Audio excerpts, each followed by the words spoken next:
Indonesia adalah negara kepulauan terbesar di dunia. Kekayaan laut kita melimpah. Kita memiliki lebih dari 8.500 spesies biota laut dengan beragam jenis ikan, udang, terumbu karang, rumput laut, dan lainnya. Garis pantai kita terpanjang kedua di dunia, 108.000 km, sekitar 2,5 kali keliling bumi. Sekitar 60% penduduk kita berada di kawasan pesisir. 3,2 juta diantaranya adalah nelayan. 2,1 juta diantaranya adalah pembudidaya. 22.000 diantaranya adalah petambak garam. Artinya, laut kita tidak hanya kaya, tapi juga menjadi penopang kehidupan.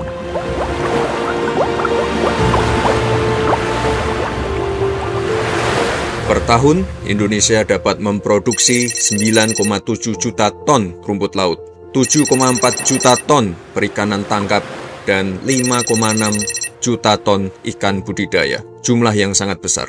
Bayangkan jika produksi kelautan dan perikanan tersebut bisa kita olah dulu di dalam negeri. Ribuan ton rumput laut yang selama ini kita jual mentah ke luar negeri, jika diolah dulu menjadi kosmetik, nilai tambahnya bisa mencapai 15 hingga 30 kali lipat. Brand-brand kosmetik kita bisa mendunia. Pembudidaya rumput laut bisa lebih sejahtera.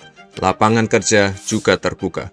Mulai dari pekerja pabrik, ahli kimia, desainer packaging, pemasaran, periklanan, dan masih banyak lagi. Belum lagi peluang usaha yang ikut terbuka akibat adanya aktivitas ekonomi. Misalnya, ketika ada suatu perusahaan atau pabrik didirikan, di sekitarnya akan bermunculan warung makan, toko kelontong, kos-kosan, dan layanan jasa lainnya seperti jasa ojek, pengepul sampah, bahkan jasa cukur. Inilah yang membuat uang berputar dan ekonomi bergerak. Itu baru satu jenis produk turunan. Sedangkan rumput laut memiliki banyak jenis produk turunan seperti agar-agar, bioplastik, bioaftur, pupuk, farmasi, dan masih banyak lagi. Itu juga baru satu jenis komoditas. Sedangkan kita punya banyak komoditas unggulan lainnya. Ikan tuna, cakalang, tongkol. Produksi 1,5 juta ton per tahun. Kita adalah produsen terbesar dunia. Belum lagi udang, rajungan, tilapia, dan garam. 6 komoditas inilah yang akan menjadi komoditas prioritas hilirisasi kelautan dan perikanan. Memang untuk mewujudkan potensi raksasa ini pasti ada tantangan. Kita butuh kawasan industri dengan cold storage dan infrastruktur dasar yang memadai. Akses permodalan bagi nelayan, pembudidaya, dan UMKM perikanan yang lebih luas. Teknologi terkini terkait produksi dan pengolahan yang efisien serta ramah lingkungan. Para ekspertis, serta angkatan kerja yang kompeten dan inovatif. Iklim investasi yang kondusif, serta pemberantasan illegal fishing. Tapi, saya ingin tegaskan, Bapak Presiden telah menyampaikan tentang pentingnya hilirisasi kelautan. Dan pemerintah akan berupaya maksimal untuk mewujudkannya.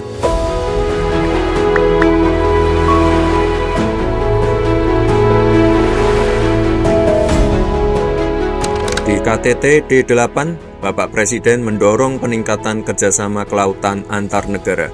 Di Brasil, beliau juga mengundang investasi ekonomi biru dan kapal penangkap ikan. Satgas Percepatan Hilirisasi saat ini juga sedang merumuskan strategi, memetakan pembiayaan, dan mencari solusi atas hambatan di lapangan. Namun, sekali lagi, ini adalah kerja bersama.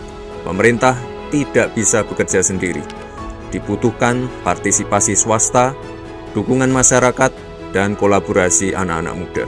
Untuk teman-teman yang masih menempuh pendidikan, baik di bidang teknologi, industri, perikanan, farmasi, ayo ikut jam-in, ayo buat inovasi, buat penelitian, bahkan skripsi terkait bidang ini. Saya yakin buah pemikiran teman-teman akan sangat dibutuhkan bangsa. Untuk yang sudah berkecimpung di dunia bisnis, budidaya, perdagangan, ekspor, maupun keberlanjutan lingkungan, mohon beri masukan dan saran yang membangun bagi pemerintah. Apa saja peluang yang mungkin terlewat, apa saja yang harus diperbaiki, apa saja yang harus diperhatikan. Ini akan sangat penting bagi kesuksesan hilirisasi ini. Teman-teman, di era kompetisi antar negara seperti sekarang ini, ketika suatu bangsa ingin melakukan lompatan besar, tentu penolakan dan upaya menggagalkan itu pasti ada. Tapi yakinlah, dengan semangat persatuan dan kolaborasi, kita bisa mewujudkannya. Yuk, bisa yuk!